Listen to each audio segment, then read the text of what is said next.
My teacher passed out. My personal trauma files. I don't have long until everyone recognizes that it's me. Today we're examining childhood trauma through a real case from the state database. The header read, case #4471B, minor child, severe neglect. I froze. Those numbers were burned into my memory. This 8-year-old was found living in a car with his biological mother, a methamphetamine addict. My stomach dropped, but the name on the file said Alex Jones, my old name, before the adoption, before I became Ravi Singh. Camilla, sitting next to me, squinted at the projection. A photo appeared. Young boy, hollow eyes, bruised arms. She looked at me, then back at the screen. Her eyes widened. The child exhibited violent outbursts, food hoarding, and severe attachment disorders.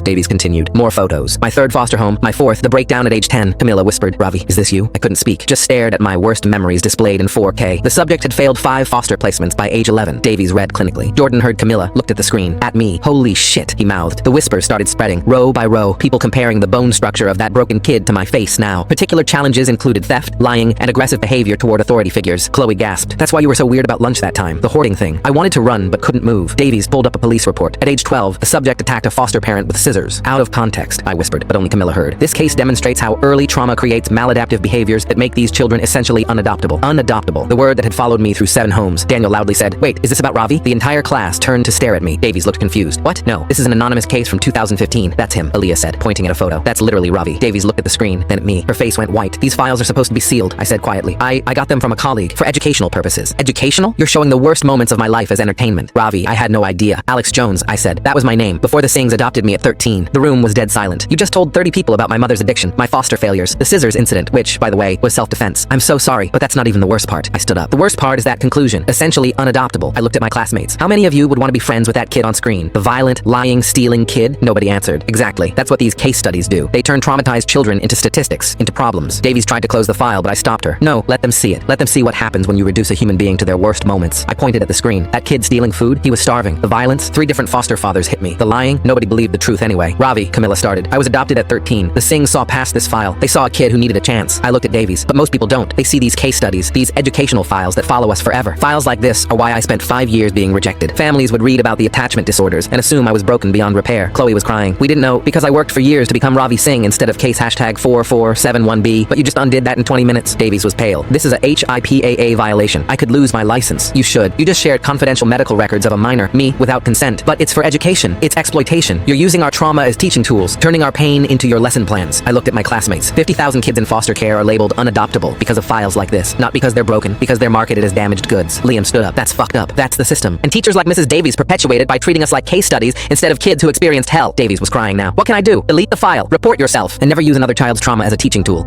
Click the link on the homepage to watch the full follow-up for free.